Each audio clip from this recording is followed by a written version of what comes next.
Preppers, old patriots, and sheepdogs. This is Bonsai Prepping, and I'm Bonsai. Welcome to the bunker. This is show number 77, a very special show we're going to be doing here. It's kind of a dual cast.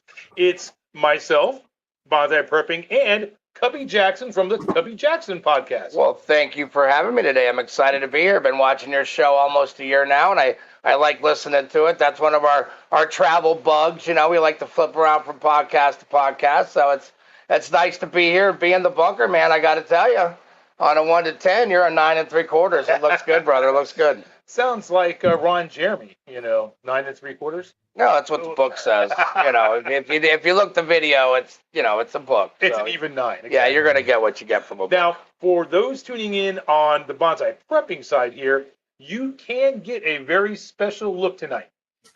Once it's all up and everything, you'll be able to get the video of what's going on here tonight from the Cubby Jaxon side. Yes, we're on Facebook, X, Instagram, and YouTube, and we do a show now Wednesday and Saturday. We just started Wednesday, so this will be taped for me, and we'll post it tomorrow on the show. But if you go to Cubby Jaxon, that's with an X, Jaxon, you can find us on any platform. And we're a new show.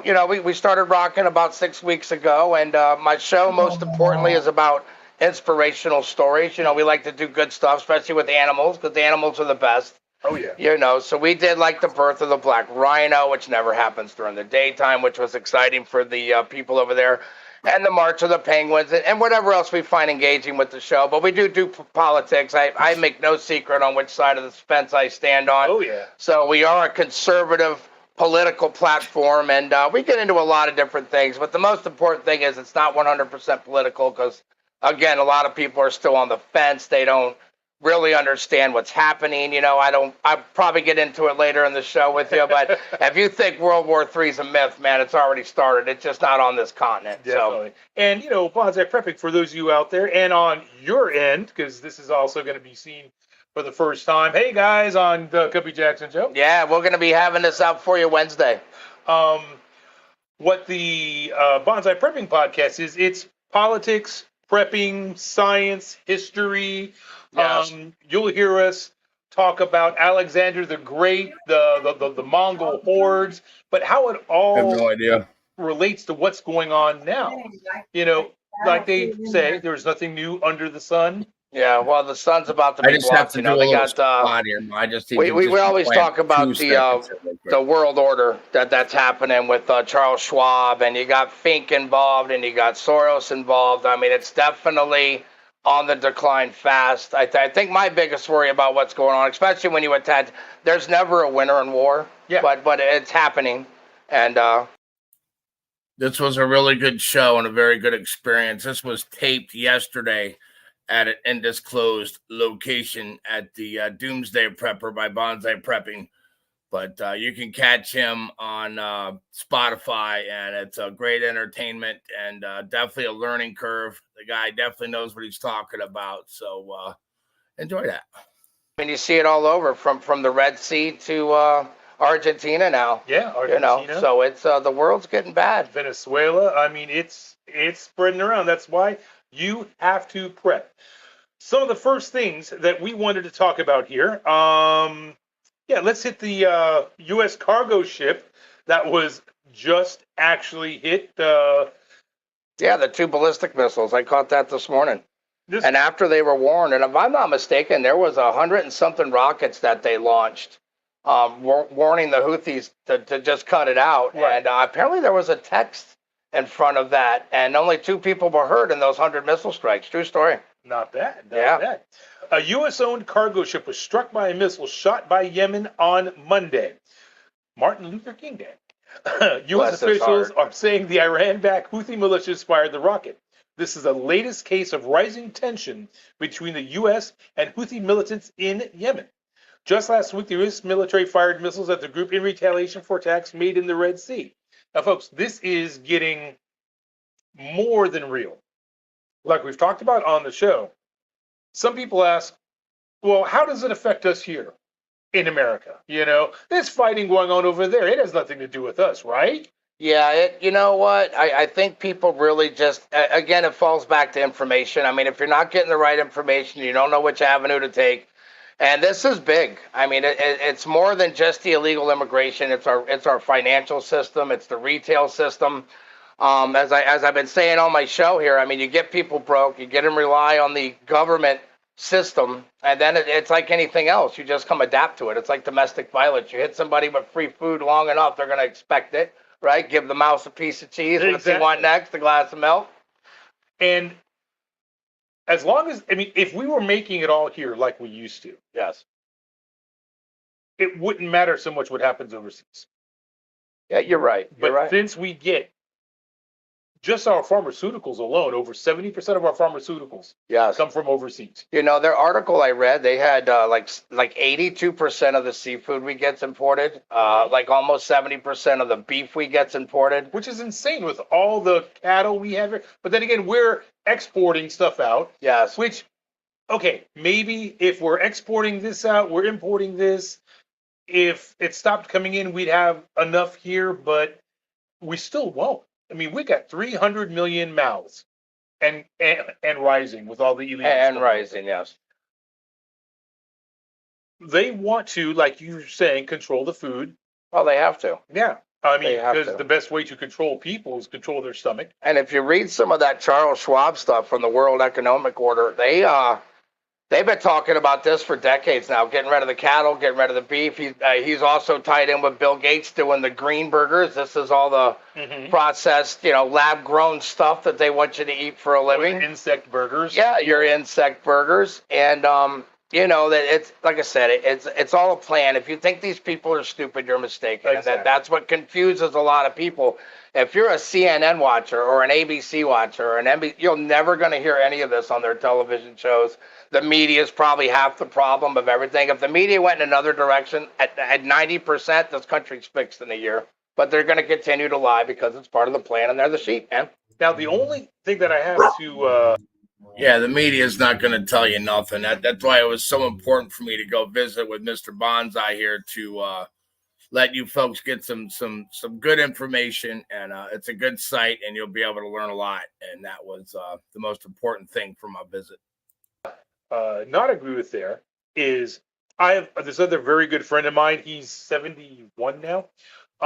He's still optimistic. He thinks that, yeah, if Trump gets in, we can turn it around. So on and so. I love Trump. Don't get me wrong. Oh yeah.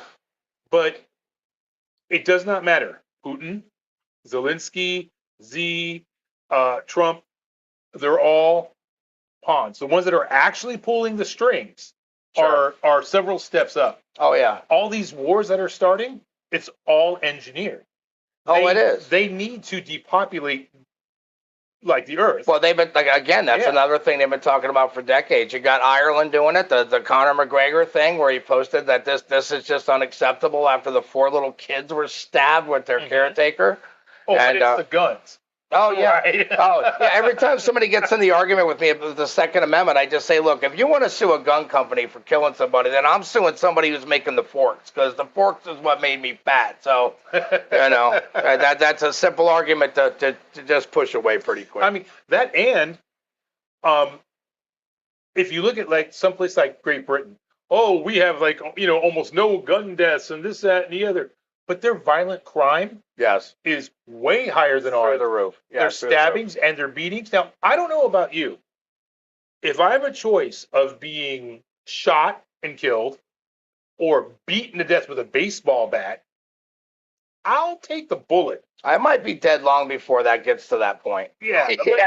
There's no beating going on. I'm not a little guy. Yeah, no, there's no beatings going on. Yeah. I mean, I don't want to die. I don't want to be stabbed, shot, or beat. Yeah, no doubt. But if I have a choice of those three, okay, I'll take the bullet. Yeah, I'm not running. I'm too big to run. Yeah. Crime is another reason. It was fascinating with the Iowa caucus. I caught a little bit of it last night while Mama had me watching some chick flick, because that's what Mama does to me. But with Trump winning like that 52, 53% or whatever it was, and these other people completely blown out of the water. And Nikki Haley's upset. I caught her on a little thing. She was crying about as bad as Jerry Jones after that Dallas loss. But I mean, she's already taken funding from Fink, which is BlackRock, Right. and Vanguard. The elites are trying to push her. She's got more Democrats liking her more than Biden. So she's definitely on that rhino pattern. She pisses me off about as much as Lindsey Graham. Yeah, I exactly. think both of them could really take some character classes. I think they just need to change their party affiliation totally, because I mean, it's just they are gone. But back to the chick flick here. Yeah. So he was wearing pants, but I had to turn my face when the water came on because I can't do it. No. Like, was it like Hallmark Channel chick flick? Yeah, Hallmark Channel chick flick. Oh. Yeah. No, we don't do any imports online. We don't want the NSA to find out that somebody's watching porn in the house. Yeah. But okay. I had to make sure she wasn't swinging at me over there. Yeah, Mama Bear is here, and she may say goodbye with you, but right now she's eating Cheetos and drinking my sweet tea. That was a really good opportunity to meet him. Finally, been listening to him for a while, and again, it's a great show. I mean, if you guys are into good advice and politics and understanding, he does a lot of educational stuff too. Very smart man, and very enjoyable show. Thank you, Bonsai, for letting me hit the bunker, brother. Good job. And of course, the drink of choice here at the Redneck Riviera. In the red Solo cup. Yeah, mine's over there. Right? Yeah, let me reach. Oh, let me reach. Yeah, we got the Redneck Riviera kicking. It's got a really nice bar too. We stopped up there in Nashville. We took a trip around the country last summer, and definitely was on our stop. See, that's something I used to travel. From 18 to about 23 or 24, I traveled all over the country. And I don't know, maybe I just had my fill, or maybe to me it was anticlimactic.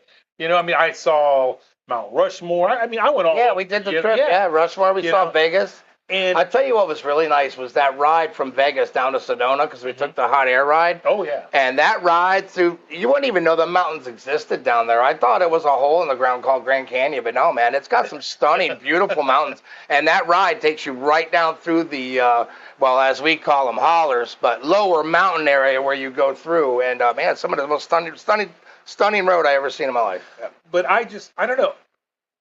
Maybe I'm just boring. I've become, the older I get, the more of a hobbit I become. If I don't have to leave the Shire, I don't leave the Shire. Sure. The last time I was in Tennessee for any extended period, I went to Knoxville, and It's nice over there. And I was in Pigeon Forge, back when I was doing M4 radio. For those old time listeners, I have some old listeners from 20 years ago that actually tune into this now. We were the entertainment, the band. I was helping manage a band at the time too. I was road manager. Very nice. The band called Real Cool Traders. There were semi-pro wrestlers, and they were doing their stuff around. And at the Grand Hotel there, and not saying you're a groupie. Were you groupie in that event? No. We were actually emceeing it, and our band, the band that I was helping manage at the time, was halftime entertainment. And That's good stuff. And I got to hang out with some of the pro wrestlers then and everything, and it was a great time. When was this event? How long ago was this? Oh my God, this early was 90s, mid 80s. That Hulk Hogan, Ric Flair. 1997-ish. Yeah. Ric Flair was the WWF champion that year. Yeah. If I can recall. It's been a long time since I clicked in the wrestling database. The main guy that was showing that night was Wolfman. And, I mean, good stuff. It was one of those, it was crazy. Sure. I ended up in the back of his limo. We were drinking moonshine. No. Oh, my God. Say it ain't so. Oh, yeah. Because, we're up there, right from the mason jars. Before midnight? in 5 p.m. Yeah, you got to drink moonshine before midnight. Yeah, it was like 5 p.m. Well, you turn into the Wolfman. That's how that works. Yeah. So I wanted to ask you, as we've talked on the phone several times before I came to do this, I had to get my interview to make sure I wasn't going to make an ass out of myself.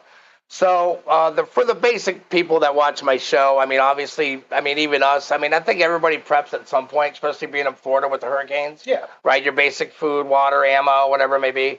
When you get beyond that, and then like some people that are gardeners, they pretty much have a shoe in for the canning and all that stuff. What would you recommend to my audience would be like a staple out of the norms that people just generally don't think about? Like we have communications. I have a GMRS radio, a couple ham radios, a handheld.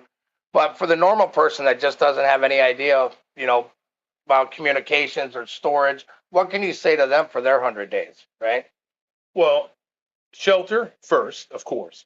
Then it's water, food.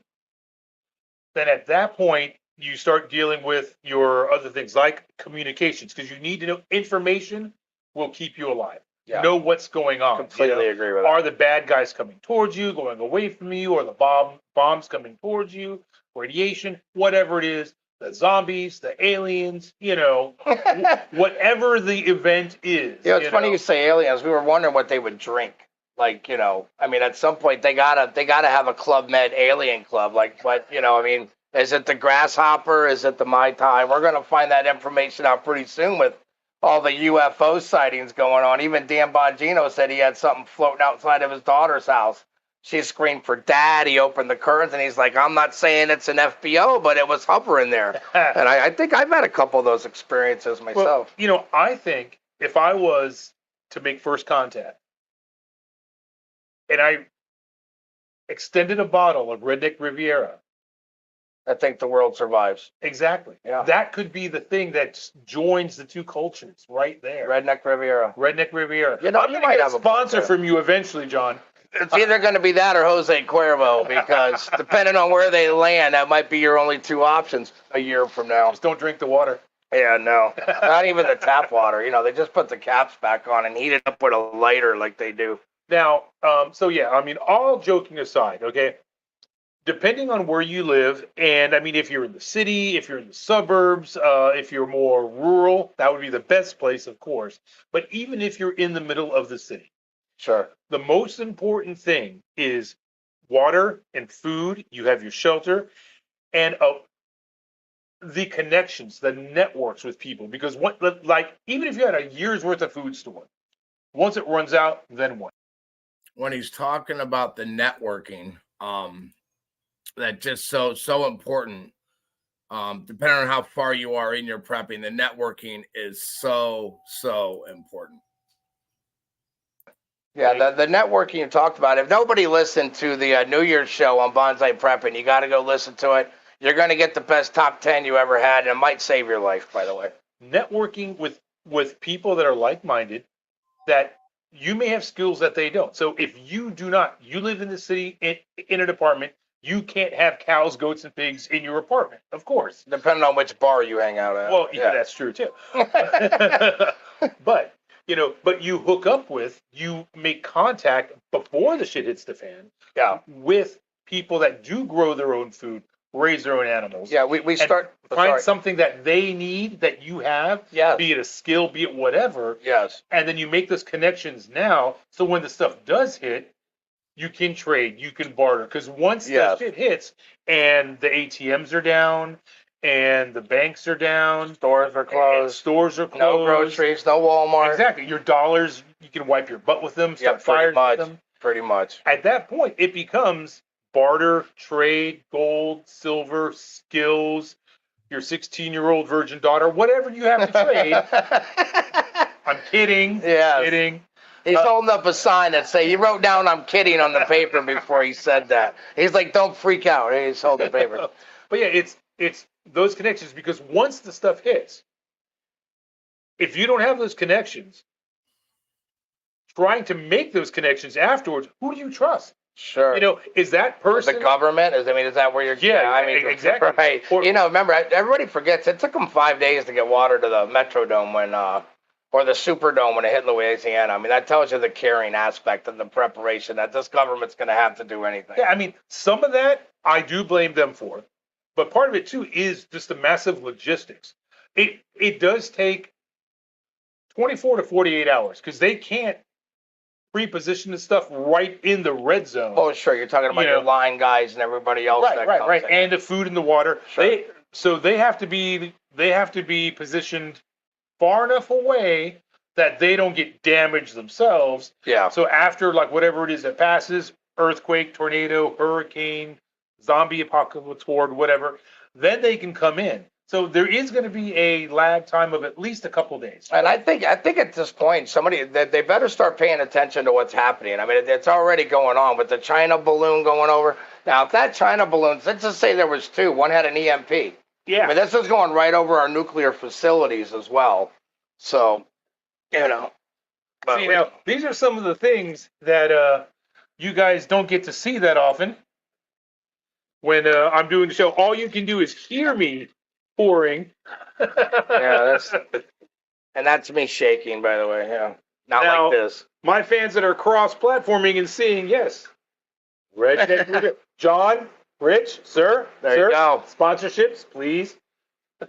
I used to have that phone number when we were growing up. Remember, it was at that when you'd ask some chick for a number, and she'd give you that number to be like, "Hi, you've reached the rejection hotline." I got to find that number again. So when people start emailing me and asking me questions like they do, I can just refer them to a phone number, one of those GFO. The rejection hotline. Wow. Yeah, that was classic. That was late 80s. Yeah, yeah. That's why the party phone. Remember, you used to be able to go to the pay phones and just push like 22222 and you'd be on the phone with like 30 people. Not too many Technology. people know when the 976 numbers were getting really big. Okay, this is probably 92, 93, something like that. I tried my hand. I actually purchased 4 lines, and one was a regular party line. One was one of the like recorded sex lines. I mean, it was, I was 23, 24. He said that out loud. I said it out loud. He did. And it was the standard stuff, $3.99 a minute, hot chicks, kind of thing, one of those. And the way the system worked, right? I mean, at least with the company that I went through, they took care of all that. I did my address, so I got a cut. It's kind of like drop shipping stuff, but instead it was drop shipping phone calls. So nice. So the person was being charged $3.99, $4.99 a minute, like whatever. I was getting paid like $1, kind of thing. And it worked good for a while. I made a little bit of money on it, until the company started. I could tell they were skimming. I could. Wait a minute, this isn't adding up the number of minutes to what, so on and so forth. So right. I ended up, threatening to sue, got my money, and got out. Well, we're glad that worked out for you. Said I'm not going to deal with the rest. Yeah. So so back to the prepping, because again, I have people that watch, and they're Second Amendment plus as well, so they're in the club. What about smaller homes? Like I always say to people, that ask me about it, I don't talk about it often, but when they do, it isn't much to buy just a couple cans of something or a couple cans of this. But if you have a smaller home, not an apartment, but a smaller home, like let's say you are on a standard lot in the city, right, where you have a little backyard. When I say a little backyard nowadays, you're talking 50 feet, something deep, like 50 whatever, 60, something, whatever. With something like that, you're actually not bad. You can grow quite a bit, even if you just put a couple of fruit trees in the back, whatever your area. If you're tuning in from, let's say, South Carolina, so peach trees, cherry trees, whatever, apple trees, right. If you're more down south, mangoes, guava, whatever. But, a couple of fruit trees, and you really don't need a lot of area to grow vegetables. Right, that's true. And some vegetables are like freaking weeds. This is golden advice. Pay attention, man. Green peppers and tomatoes. Those two things alone. You can live alone on those. And you almost can't kill them. I mean, if you can't grow a tomato, there's something wrong with you. Yeah. Well, we do the basics, like you say. Right. We got the food, water, the cans, the ammo, and all that. We this year, my mom and I started the garden out front. Mm-hmm. And got some pretty good production out of it, as far as the like you said, the green bean or the green peppers, the tomatoes. She had some squash going. I think she even had some easy. Broccoli. Did really well down here, which my mom was very happy about because she's a broccoli cook, like the cookie cook, but she's a broccoli cook. Right. Yeah, right. She loves her broccoli. So the gardening, I could see being a big plus, especially when you're talking about canning or other sort of freeze-dried goods. I would imagine fruits and vegetables got to be right up in that list. And that's why I say, when you have your food set up, okay, you're going to have your tiers of food, okay? You're going to have the stuff that is perishable. That's in your fridge. You eat that stuff first, of course. Of course. Then you have your canned goods, your canned beans, tuna fish, canned chicken, Campbell's soup in a can, whatever. That's your next tier. And then you have your dehydrated, freeze-dried foods, the ones that are supposed to last 20, 25 years, as long as it's kept in a proper, not in the trunk of your car. In that point, because that's kind of I mean, I guess that's everybody's ABCD. At some point when that starts to deplenish, what's your answer for having to re-up at that point? Let's just say the grid's still down, stores are closed. Because I mean, you get them stores 72 hours, they're done. I mean, the food's bad, the vegetables are bad, everything's bad. That's why I suggest, I mean, honestly, a minimum of 3 months, usually 6 months to a year. But that's why if you're not in an apartment, even if you're in a small suburban lot, you can grow enough food, to stretch it out longer and longer. Sure. And now again, the canned food, people say, but it's got a 2-year expiration.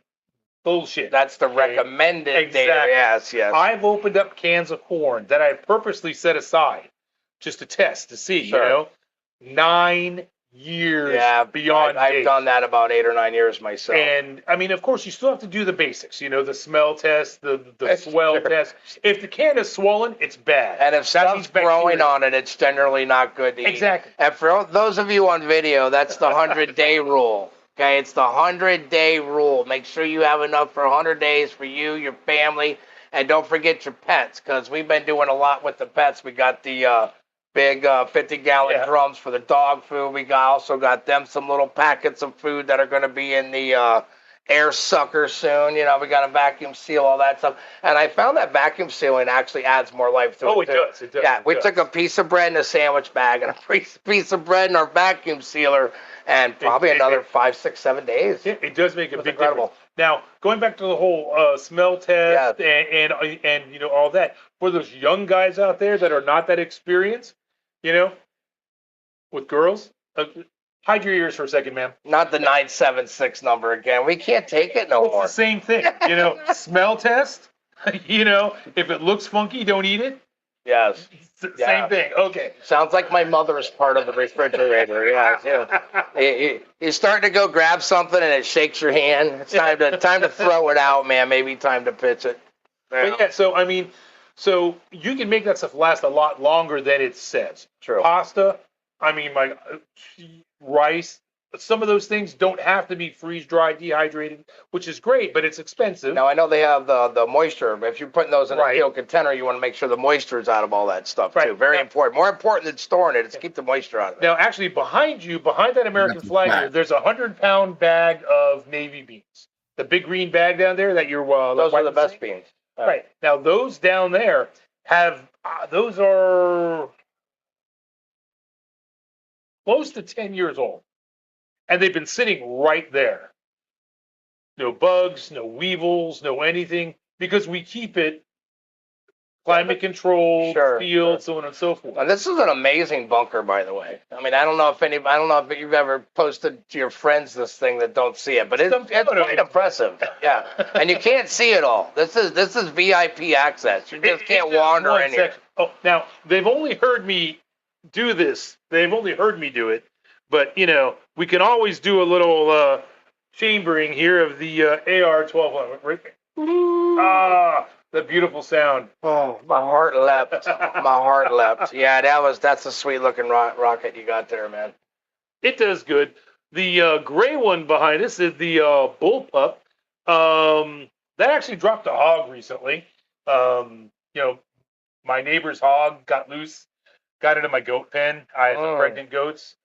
And it was starting to... Oh, congratulations on Brownie and the babies, by the way. Oh, yeah, 4. Yeah, I got 4. Word's getting around. We got 4 more meals. Oh, yeah. Word's getting around. And I'm about to start breeding the piggies. Oh, yeah. They're coons. So that's going to be a lot of bacon, lard, pork belly. Yes. Backstrap, of course. Yeah. And you get the hindquarters. Those are always great for soup. Right, Get the hindquarters in there. Coons are not lean pigs. They are very fatty pigs. A lot of people think, a pig is a pig. No.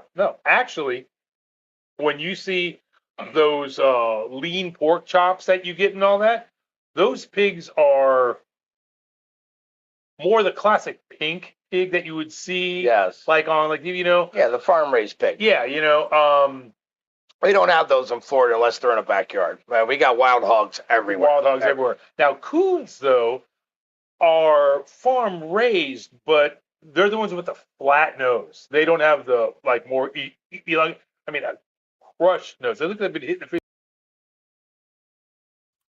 I learned an awful lot by being there yesterday, and the bunker is spectacular, man, because where we were sitting was just a little nook of that, and it goes back into a couple other rooms with different varieties of storage and different acclimates, but it was very entertaining, and I hope you enjoy the rest of this show.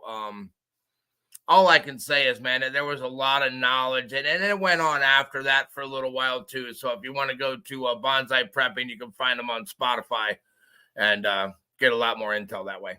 The shovel. It reminds me of the old skunk ape that used to run wild down here in South Florida. Well, had the smudge face, but it looked just like a regular ape. But you adults, anybody over 45 should remember the skunk ape here in Florida. I think my son is a descendant. That's funny. He's 15. He smells like a skunk ape. Yeah, no doubt. Standard teenage boy. I'm married. I'm forced to bathe, so I don't. We don't get the Famunda cheese anymore. Yeah, I was very intrigued by Coleman, and when I reached out to you and you said you'd be more than happy to have me, I thought what a great implement, because what he's saying to you is for you on video, because you're looking at me and I'm waving my hands in the air. Be prepared. You learn. Man, knowledge is power in this situation, and I'm telling you, with what's going on in Ukraine and what's going on in Russia and Iran and these Houthis, which are backed by the Iran, North Korea is already on full defense, and I'm going to tell you, World War III has already started. It's just not on our continent. So when you get advice like this or other prepper shows, it's all worth listening to. Preparation here is going to save your lives, guys. And that's why I drove hours to get up here to give you this broadcast, because it's more than just food and water and guns. I mean, networking is the key, and protecting yourself is key. And if you're one of the lucky guys that get to watch Bonsai Prepper, or listen to him, I should say, I'm always watching the logo, but if you have the opportunity to check out Bonsai Prepper, you should. It's got a lot of great information and preparedness, man. I mean, take note of what's going on, because with the amount of illegal immigration that's already destroying everything, the Netherlands, Ireland, Germany, you can look all across the globe, and it's happening here. And if you don't think allowing 10 to 15,000 million illegal immigrants into this country is bad, that's bigger than New York, that's bigger than Rhode Island. There's a lot of things, and it's all a part of just destroying this country. So get out your Constitution, get out your Bill of Rights, and learn how to prepare yourself and defend yourself. And do not be a victim. That's what we're saying. It's not that we're against immigration. But my wife is an immigrant. Sure. My father was an immigrant. He fled Cuba when Castro took over in 58, 59. Oh, good for him. That whole thing. Smart man. My grandfather on that side actually was fairly high up in the banks with Batista at the time. So they had to leave. It was that or the firing squad kind of thing. Yeah. And no doubt. It's not that we're anti-immigrant. It's the immigrants that are coming here. Granted, some of them are coming here for the right reasons. I would say a majority of them too. Yeah. I mean, there are so many that are getting through. One is too many. That are terrorists, that are rapists, that are murderers. They got like 170 down there in the last 3 years, and that ain't including the gotaways. Exactly, the gotaways. How many sleeper cells? If there was one of those, I keep turning to the camera and cutting you off. I'm sorry. If there was just a group of those people that had no record, that had nobody watching them, and they weren't on the list to do not enter the United States, they wouldn't be sneaking around. And you're talking about hundreds of thousands.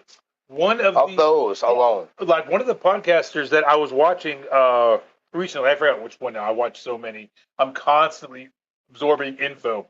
That's great. But he was on the border, and he was videotaping, and he came across a couple dozen primarily black illegals coming across, right? And at first, of course, they didn't trust them. They were kind of like, but he kind of gained their trust, gave him some, candy, whatever, whatnot, Right. water, something. Sure. And he started talking to them like, hey, so like, where are you from? Now people think, oh, people coming from Mexico. No, these guys were from Nigeria. I mean, from all over Africa, India, and other places. And there's about 24 of them, So they're up to, if I'm not mistaken, they're up around 170 different countries. Yeah, exactly. And they're absolutely right. They're not giving us their best. I mean, these are, Trump always says insane asylums.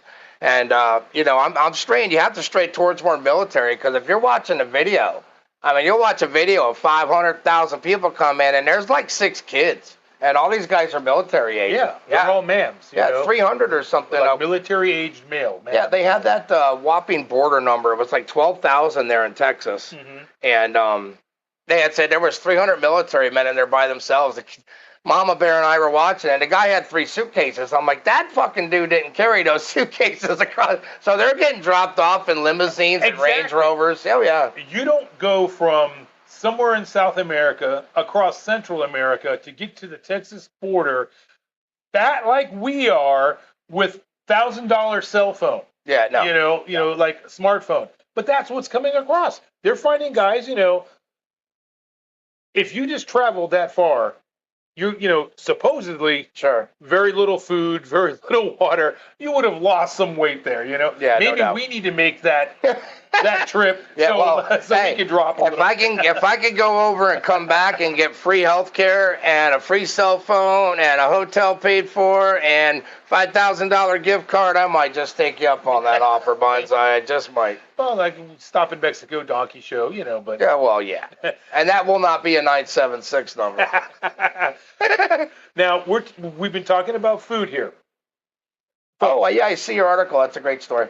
Before you say that, I got another one for you. So the other night I was breezing through some of the Euro news, and apparently Ireland's one of those guys too. Ireland got asked to cut back their beef production by 200-something thousand cows, and so did the UN, and so did the Netherlands, and I think it was Sweden as well. Well, they're trying to tell us there's cows in Sweden. Yeah, they're trying to tell us to do the same thing. It's the cow farts. It's the climate. And we're like, it's the climate change fear. Yeah, the whole lie of climate change. Yeah. But in Germany, the farmers are protesting once again. Now, several months ago, last year, they were protesting because the governments were telling them they couldn't use certain fertilizers, they couldn't use diesel tractors. That's right. It's going to put them out of business. Yeah, they have a huge agricultural tax break there. Yeah. Outside the county that's happening, and they're trying to pass the bill to make it statewide. That's why the farmers are flipping out. Now. Oh man, they went. You see the video where they go and they're shooting the shit all over the Capitol buildings and the trucks? We played that clip on the Cubby Jaxon show Saturday. And it's a pretty big story, and it's growing like hotcakes, man. I mean, this is terrible. And the same thing they're doing here. You had mentioned Bill Gates earlier, speaking of climate change. And right now, he's currently involved with a program to disperse this dust in the air up in the atmosphere. Did you catch any of that story? Kind of looks like the Matrix when they blackened the atmosphere so that the robots couldn't get power. When we were talking about the hunger and the animals, it just dawned on me. What if Iran or North Korea or somebody gets their hands on this mechanism that they're sending up there? And, what's going to happen, man? If you ain't got a biological mask, you should get one. But you're talking about the pollution of water, the killing of animals. And one swoop, I mean, they're talking about 6 or 8 planes that ride in a right in a line, these big ones. And it stops the photosynthesis, which once the plants die, then cows, and then it goes from there. And it has a reflective barrier to try to help the heat. So the global trying to cool the planet, which we're cooling anyways already because of the grand solar minimum. It's all cyclical. I was going to say, after watching the first weekend of football in about 5 years, I was trying to contact somebody in Buffalo about global warming when it's bring your snow shovel to work day. I was going to ask about that. These guys are 6 feet of snow, man. They were digging out the seats. I mean, come on, man. Kansas City will tell you. Call anybody in Missouri right now and ask them how global climate warming's working out for them. How cold is the coldest that you've been in? Probably below freezing, somewhere 5'10". I'm originally from outside of Toledo, Ohio, so we get cold up there. Right. when I lived in Wyoming for that year and a half, 50 below with the wind chill. It was like 25, 30 below. When it's cold, too cold. You think like 10 and -5 feel the same? At a certain point. It don't feel the same at -50. Yeah, at a certain point, and I made a mistake. I'm from Florida, okay? But, And that's cold, man. I mean, I don't know how many people ever been in some cold like that, but that's bone chilling cold, man. That's hypothermia within minutes. And again, useful information. Yeah, exactly. But thinking, I'm smart, right? So I spent the money. Got at the time. You are, by the way. I find you very smart. I like the that. highest tech Gore-Tex, Thinsulate, gloves and suit, the whole deal, the face mask. I mean, I probably was wearing at the time. This is 1989, probably about $1,000 in my cold outfit. And back then, that's a lot of money. Yeah, that's about $5,000 a day. That's a Happy Meal at McDonald's. No doubt. But without the toy. I had a friend that lived about 30 minutes away. It was 50 below, and I figure I can do it. I got everything. I get about halfway there, and I realize I'm in trouble. I went from pain to numb, back to pain. Did you lose a limb? They start cutting toes off? No, but it don't take much in that kind of cold, exactly. Man. It don't take much at all. At that point, it's like, do I go back or do I keep going? I was at the halfway point, so I kept going. I got to the guy's house, and I knock on the door, and his father's like, "You idiot, get the hell in here," I get in the shower with the water, cold water, of course, because you're not supposed to do the hot water. Right. You've got to gradually come up to temperature. Warm, actually, lukewarm, because if you put cold water on a burn, it'll make the blister twice as big. Well, what happened with me is my capillaries in my thighs had constricted so tightly that when the cold water hit it, boom, everything opened, and I started bleeding through my thighs. Oh, geez. Like I was like sweating blood. It hurt so bad, but it looked so cool. And being a 19-year-old guy, I'm like, dude, get in here. Check this out. I'm bleeding through my skin, That's terrible, dude. That's terrible. And of course, you shouldn't even be laughing. I'm sorry. I'm holding my junk, so I don't want to show my guy my junk, Yeah, why not? But and it's like, and the blood is like streaming down my legs. It hurts so bad. But I learned my lesson then. It was like you do not play with cold. No. Especially. No. Like down to there. I mean, 10 degrees, not a big deal. Go jogging, whatever. Yeah, I don't know about that either. I don't know about that. Well, we moved down here when I was young. It was the big winter of '78. And it snowed in North Florida that year. Yeah, we had flurries in Miami. Yeah, we were on the first floor of a 3-story building, and it took the National Guards 26 hours to dig us out. My mom had the bags packed and off to Grandma's we went, so... But we were up in Trenton. Before we moved down to the Highlands County area, we got, 19 degrees or something one night up there. That's cold for Florida. Oh, yeah. Even North Florida, that's cold. When my son was born in 2010, yes, I started very late. Oh, I thought I heard the door opening there. That was the beat of my heart. Yeah, I was about ready to grab one of the rifles. When my son was born in 2010, it was like 24 degrees. The wind chill was like 19 here. And so I always tease my son about that. Like, how, he brought the cold with him like when he was born. Right. And I have photographs. For those of you who go to Lance James Stinson on my Facebook page, there's photographs of my old K5 Blazer with what looks like snow on the hood. It is, from here. I mean, granted, it was a dusting. I saw your other bug out project out there. Looks pretty nice. Oh yeah. The green booger. What is it? The Louie Hooey. We're doing everything we can. I mean, we got pigs, we got goats, we got chickens. These are all food supply, not pets, I'm assuming. Exactly. Well, I mean, Well, there's always the one. Even pets are on the table if it gets bad.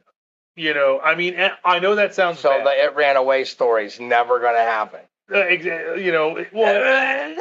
like my daughter, Yeah. Whenever I go and leave, my wife says, "Oh, he went to get milk," and she's like, No, he went to get milk because Yeah, the old gag. Dad went to get milk 20 years ago. Oh yeah. Never came back. So actually, I came back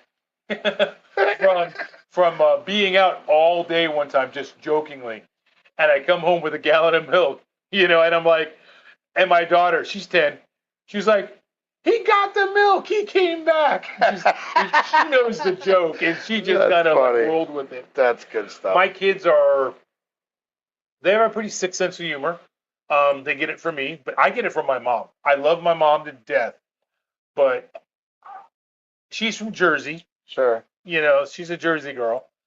And, it was important to come here today. One, like I said earlier, to learn what you need to know to be safe and protected. But it's another thing that we like to do on our show is get to know people as well. Oh, definitely. So I'm sure if this was a different program in one of his other episodes, you'd hear all about tanks and Vietnam and all that good stuff. So this is an opportunity for me to have my first on the road show and the opportunity for Bonsai to be able to let you know that who he is and what he does. And I think after our conversations, I wouldn't rather be anywhere else right now than to talk to him to give you information. So no, it's true.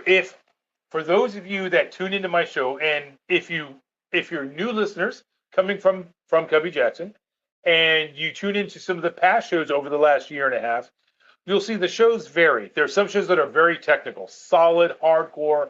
Not a waste of your time at all. Not a waste of your time. Solid stuff. Very little joking around. I have interviews with Dr. Bones and Nurse Amy. Nurse Amy's good. Diamond from the Oppenheimer Ranch Project, things like that. But then again, we also like to have fun sometimes. Oppenheimer after the bomb? Yeah, actually. I like it. And then, we like to have fun too. So some of my other guests, some shows we'll have fun, we'll cut up, we'll drink, whatever, so on and so forth. And that would be with Redneck Riviera. Oh, no mistake. So, and tonight, because this is so special, this is the dual cast. Sure, it's good stuff, yeah. So some of my people, some of your people, trying to get to know each other, because I want, my guys to check out your stuff as well. Sure. And, again, you do politics, you do feel-good stories. Yeah, we do a lot of inspirational feel-good stories, and I try to be as fun and as witty as I can when I'm doing it. But it's entertaining. My wife, Mama Bear, does our Saturday show with me, so we kind of good cop, bad cop the whole thing. I kind of bitch and piss and moan and do some American bashing, which, if you're an American right now and you got any kind of spirit, you better be bashing somebody. Are you actually getting signal in here? Oh, okay. Yeah, she's reading her book. Because she's got the bat phone, man. That thing works in tunnels. We took our trip around, and she's like, maybe going to sit in a tunnel, man. And she's playing her little heyday. And I go, your phone's working? Mine don't even work in some locations. Sometimes, I just got a text. I felt my phone vibrate for a text, and that surprised me. Phone. I was like, well, yeah, it could have been you, man. But, because occasionally I'll get a data burst in, not enough for a phone call. But, if it's a quick data burst, and I felt it vibrate, I was like... Hey, we were talking about the live broadcast. You don't think if you brought your Wi-Fi in here, would get an outside signal? Have you tried that? For me to get a Wi-Fi signal in here, I'd have, because we're so far from the main building, I'd have to have a couple of... But your Wi-Fi picks up the signal just like it does in the house. I think you're okay out here, man. Put a little hole right there with a little cover. Yeah, I'd have to cut something out, exactly, so we bring the Wi-Fi with you. The kids can play on their, play a real game. Kids today, man, they need to get off the phones. My kids are good because, okay, for those people, I talk about it often. Flip phone. Bonsai does not have a smartphone. Been seeing that and hearing that, and it is true. He has the original 1995 Nokia. It is so impressive. I actually have one sitting around somewhere. I wouldn't doubt it a bit. I wouldn't doubt. The stuff you got in this, man, is... But so my kids don't have smartphones. My son just turned 14. I am buying him a flip phone because, for emergencies. Social media, call me. Yeah, that's all. If he needs to text me, whatever, but for emergency situations. I say all the time, social media has just destroyed it. Oh, destroyed it for everybody. They're a big part of it too, because you get on there like one of these keyboard cowboys. I mean, the one common denominator, I think, social media and having a real conversation is there's only one. You can't get punched in the face on a keyboard. So I think that's allowed a lot of these youths to be able to say what they want, do what they want. And, TikTok is probably a main problem too. On TikTok over in China, they do like electrical engineering. They do like physicist stuff, how to grow. And you come over here and they're eating Tide Pods and blowing bubble gum out of their nose. I mean, this is the atmosphere out of their nose. And they want to breed bubbles one time. Yeah, that they're just breeding this class of dumb, dude, that you just can't fix. It starts in the schools, the parents that don't care. I mean, you could go through a laundry list of reasons, but you keep them dumb. You get them hooked on government assistance. They feel there's no other way, and then they're just punching a time clock, and the life expectancy is going to go. It used to be like 82, now it's like 75, and you start putting grown-ass men in these positions. That life expectancy is going to go to 67 real soon with no determination in your life and wanting to do anything, and they're doing it to the kids. Yeah, and that's why I've taught my kids. I send them to a private Christian school. Yes, it costs some money. That's step one. But here in Florida, though, the Gov, DeSantis, who we like, did make it so that, you can send your kid to a school of their choice, practically, if not free, because of his new. Yeah, we always give Governor DeSantis props, my wife and I. I think he's done well here in the state. I think he might have jumped the gun too soon. I think he should have just relaxed a little bit. There's a lot of time here for him being a young man and a great leader here in Florida. And I just hope he didn't do it too soon, man, because we all respect him here. Programs that he has. Sure. We don't take part in that simply because since we can afford it, I personally don't feel ethically right doing it when there's other families out there that can't afford it, and they actually need the assistance. Right. But the point is, everyone is eligible, and I know people that are making really good money that are now sending their kids to private school for free, and I don't judge them. If they need that money for other things, that's cool. But personally, my wife and I, we are like, yeah, I mean, it would be nice to have the extra money, but we can do it. And I know there's families out there that I don't want to see their kids being forced to go to public school when they could go to a good Christian, conservative, patriotic, constitutional school. Yeah, I can give the governor some props. I mean, he has done good. He's done a lot of good here in Florida. He's not perfect. No one's perfect. We're not getting into I'm not going to want to get into the presidential run, but I can tell you as far as a governor, man, I mean, right up there with the best in the nation. And I hope he just didn't pull the trigger too hard and shoot himself in the foot. So, but other than that, he's been a great governor here from Florida. Nobody can really say other unless you live in Jacksonville or Tampa, because those people are fucking wackadoodles. Or certain parts of Miami. Although Miami's been going red, too. Trump won Miami in 2016. A Republican hasn't won Miami in 20 years. But so that's the socialism that they're not going to want back. Right. It's all the Cubans. I mean, they've been there. The horse story. I am Cuban. The point is because most of the Cubans down there, they are the descendants of those that fled Cuba when communism took over. I've been hearing horror stories for 50 years. So they understand. They know. Some of the guys that built our house here were from Venezuela. Totally pro-Trump.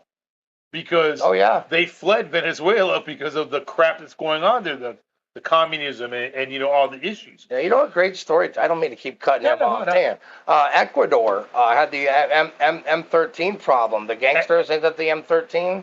MS-13. No, that's what they get shot with. Sorry. The MS-13 gang. So they cleaned it up a lot down there. And the guy that got voted in, man, they're like right now one of the safest places in South America. I caught the other day. They painted downtown. They cleaned up the streets. They started getting some more schools opening. This is going to be a very interesting story with Ecuador and where they go, because you got Ecuador and then you got Argentina or Venezuela that just voted in that new guy. So unfortunately, Ecuador and Venezuela or Argentina right now are the two most democratic places in the Western Hemisphere. That's sad, man. I mean, that's some sad stuff. Canada, forget about it, man. Well, with Castro Jr. there. Oh, bless his heart, man. His parents must be so proud. I mean, just so proud. Now, I didn't mean to throw you out. No. It's funny. I like to bounce around so much, and my brain does that, man. I'm on the fucking spectrum, if you can't tell. But yeah, I mean, and again, it's all a plan. I mean, this World Economic Forum. I mean, you read some of this shit that they talk about. You know, depopulating the world and getting rid of food supplies and cutting back on water. As Flint, Michigan, how the test run went to see if you could pollute an entire city's water. You know. Now, if we're going to go down that line, here's a story. I'm a rabbit hole all day, baby. There are, that's what she said. We can go somewhere with that. There are billions of cancer-causing plastic particles that are getting into our food and form a global population control. That's all part of the World Economic Forum, Charles Schwab. All the plastic that we have surrounded ourselves with is slowly killing us. The UN estimates that we produce 430 million tons of plastic each year, and approximately 2/3 of that plastic is only used for a short period of time. Just think of all the plastic wrappers, containers that you use on a regular basis. All of that plastic ends up somewhere, and it steadily breaks down into smaller and smaller pieces. Once the pieces get small enough, though, they become known as microplastics, and they have literally saturated our water, our soil, our air, all over the planet. In fact, scientists have found microplastics wherever they have looked, and that includes in some of the remotest locations on the entire globe. That is because even the rain that falls from the sky contains these microplastics, and there's no possible way to escape them. Now, the problem with these microplastics is... I'm really distracted because I see she's got popcorn over there. These microplastics they can cause infertility, and they can even mess with the hormones in the human body. Now, you're getting into organ failure with some of that stuff, too. Why are so many young men becoming femme before they even are actual young men in their late teens, early 20s? You remove the masculinity, and then you've actually eliminated some of the aggression because it's the male hormone that's a defender by nature. Control, they can't have as many kids. And population, you're a defender by nature. Right. But the male gene. Not the trans male gene, but the male gene. Between the microplastics and other chemicals that are been proven to retard puberty in males. It almost sounds like the same ingredient in the Juul. Soy, for people, I don't want to eat meat, I'll eat soy-based protein. Yes. Now, you can eat, it's safe, quote unquote, safe to eat, but soy is laced with natural, this is not a government thing per se, it's laced with natural phytoestrogens, which are female plant hormones. That's good information. So when you start eating this, now, if you're already a 50-year-old male like we are, virile, I remember 50. It's not going to affect us so much. Right. But if you're like one of those lefties, I'm a vegan, I'm going to raise my kids as vegans, and all my kids are going to eat is, soy-based proteins. Yes. So you have a prepubescent child, boy, eating all of these female phytoestrogens. It messes with their puberty. And it's been proven, there is no question that these boys end up more feminized. Sure. Thinner, more female-like, so on and so forth. Yeah. And if you look, you've heard those commercials on the radio. Did you know that men today have half the testosterone of their grandfather? It's true, though. That's really close to true, yes. It's true. Yes. And a big part of it is the phytoestrogens that are in a lot of these meatless, meats, these vegetable-based proteins. And now the stuff that's coming in from the microplastics, and the other aspect are the chemicals. A lot of people, they are taking various drugs. They piss, they poo, it goes down the toilet, gets into the systems, or people flush pills down the toilet, and they're finding in the waste systems so many hormones and stuff and like medicines that are getting recirculated because a lot of big cities process that waste Yeah. and make clean water to drink, which is a beautiful thing. It's a good process when it works. But what's getting through are not, bacteria that can cause you, bad things like that. But a lot of these hormones, all the women that either take the pill or they pee out the pill, again, those female hormones are getting put back into the water system. Sure. Well, again, I refer back to that Bill Gates story. I mean, how hard would that be just to have something infiltrate that dust that's supposed to cover the atmosphere? And they're doing it to everything. I mean, even the food, the pesticides. I've heard rumors some of these hamburgers and hot dogs, the beef you buy, it's not even beef. They smother it with this. It's called, believe it or not, it's called pink slime. Yeah. And so could they be doctoring that too? I mean, it's pretty evident between the water and the food. They're just trying to get rid of masculinity altogether, because then you're just kids in line for the pool, man. And if you look at girls, no brainwaves. Affects your brainwaves as well. Not that I don't look at girls, but my daughter's 10. Honestly, if you look at girls 100 years ago, they, for the most part, weren't having their periods until they were in their 13, 14, 15, sometimes even a little later. I asked that somebody once. They told me it's the power lines. Power lines are doing it. That could be part of it. And the hormones in the meat. Right, and the hormones in the meat and in the milk and everything. My daughter's 10 years old, and she's already starting to develop. And it's like, it's in the food. Now, if it's doing that to young girls, what is the same hormones doing to young boys? I say on my show all the time, man, it all starts with Capitol Hill. That's like ground zero for bullshit. If you can't take care of kids and old people, you have no business in politics. And that line's been crossed so many times, man, since it just doesn't matter which side you're on. You just want more and more and more. And greed is the death of Capitol Hill. And pretty soon it's all coming to a point. If you ever want to tune into my show, I think Saturday we're doing a little bit on the end of time, because it says it in Revelations and it's happening. Ezekiel 38, 39. And it's already happening. Yep. World War III's already begun, man. You got Iran, you got North Korea.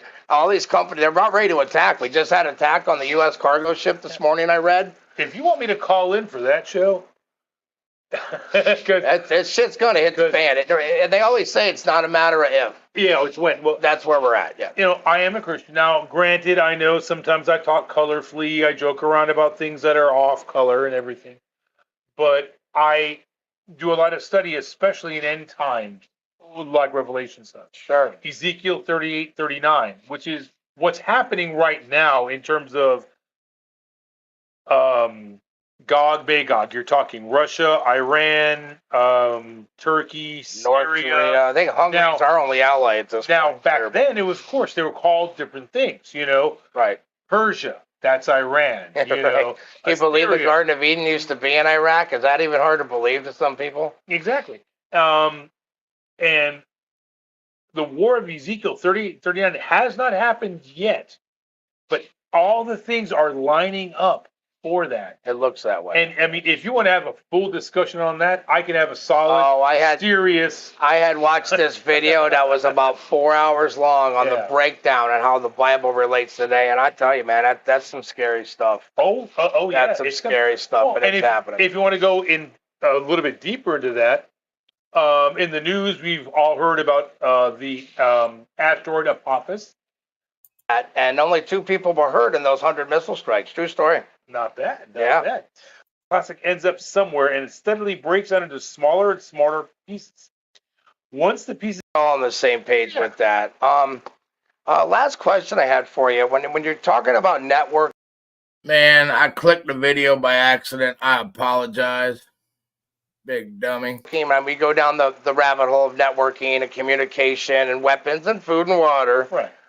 What would you suggest for somebody that may be wanting to tie together with the community? Maybe you have that neighbor that you always see go hunting, or a lady down the road that might live by herself, but maybe a retired nurse that you just can't find the information, but you want to attract people to make that happen. That's always hard. Making that first initial contact. is always scary. Units. Is there meetings? You guys don't have like meetings? Like they have like statewide prepper meetings of some kind?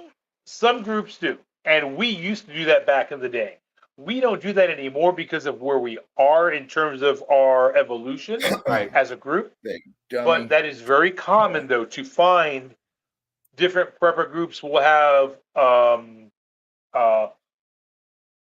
open meetings, open days where, they'll invite anyone from the area in to talk to. There's pros and cons to that, Sure. I would imagine, too, one of the biggest myths I come across, especially when I'm looking through my groups and doing things, is that everybody thinks a prepper is just some sort of a nut job or some crackpot. And not that I'm not a nut job. But when it comes from a standpoint of preparedness or religion or just downright know-how, that there's just nothing better than having someone that knows how to survive, that can provide, that's an alpha in the group, you know what I mean? So, but that's one of the biggest things that I've seen, because I've been doing this for many, many years. I'm talking almost 30 years. And I've been in and out of groups, been parts of groups and whatever.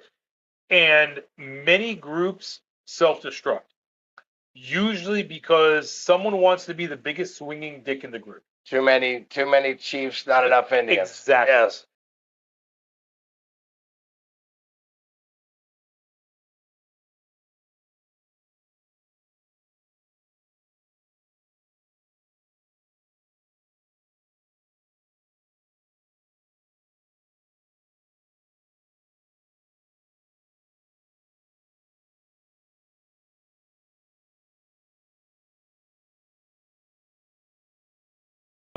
Pardon me. It's taken us many years to get the group that we have and how it's set up.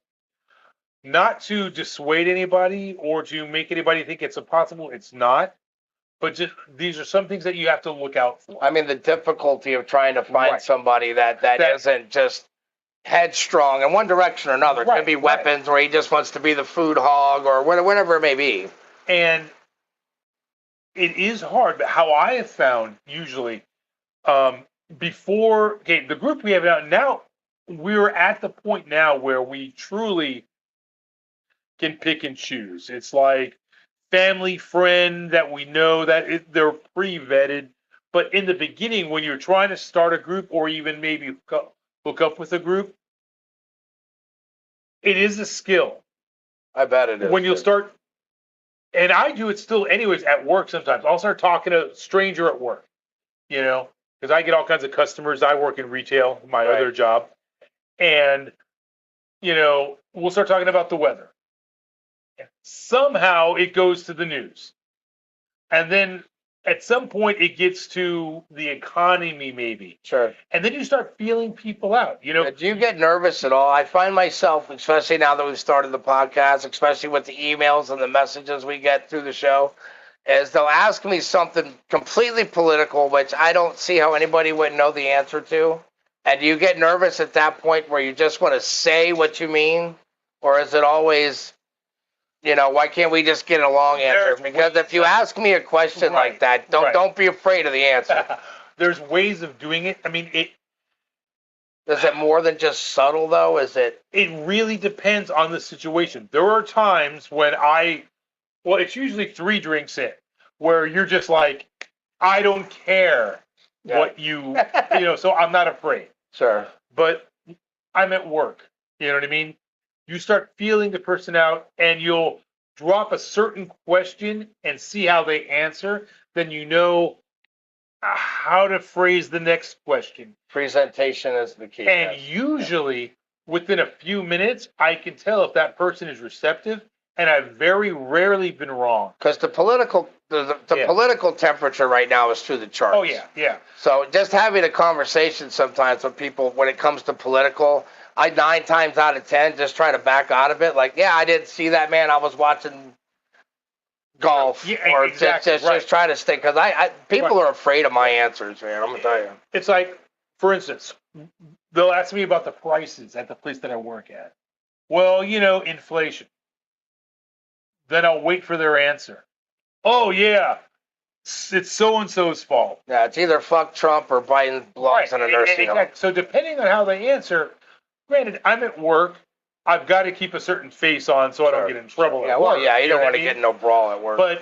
But even with that, still, even if I wasn't at work, you learn if he instantly says something that you know is wrong. Oh yeah, that's true. Whatever. Okay. Thanks. Have a great day. Why start a fight when you don't have to? Right. You know what I mean? You know. But if they say something that you know that's like, yeah, I think we're spending too much. Yeah, that I And tell then you kind of go, oh yeah, and then you can kind of lead them into it, Sure. and you feel out how they are. And I've met more people that are closet preppers because they're afraid too. Sure. No one wants it. So you kind of it's like the myth, man. We're like unicorns, it's man. like We're the each other myth. slowly We're the trying to myth. figure out, Right. who's what. Right. Well, it was important for me today to make this trip, and like I said, bonsai prepping, you can't go wrong. It's a great listen. It's definitely not a waste of your time for anybody. I'm going to cut my show off. We might continue to sit here and bullshit for a little bit, but You can hear the rest on Bonsai Prepping. you can hear the rest on Bonsai Prepping. Thank you for joining us today at the Cubby Jaxon Show, and so to let them know where they can reach you, man. Well, any of the major podcast platforms except for Apple. We're on Spotify, iHeart, Podchaser. All the major podcast platforms. Good stuff. Other than Apple, the Bonsai Nobody Prepping likes Apple. podcast. My phone we're watching this on I'm filming this on isn't even an Apple. Fuck Apple. You can also check us out if you are on Facebook. You could go to the what is it here? The St. Cloud Prepping and Survival group. It's a good group. I'm in that group as well. Join up. It's free. We are constantly posting articles and information on prepping, survival, and what's going on, how to deal with all that kind of stuff. Yes. And of course, you also have the Bonsai Prepping podcast page on Facebook as well. So all those different places.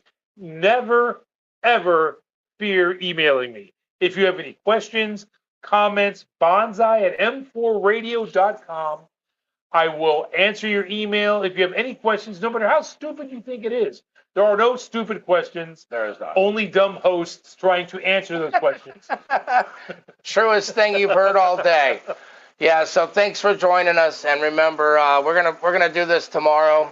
This is Tuesday, so it'll be our Wednesday show, and I'll be playing the whole show. I'm gonna try to get some intel on it. We're gonna break it down, do some intermediate videos, and possibly some photos. But thanks for watching the Cubby Jaxon Show, and today I'm wearing pants. So we'll see you next week.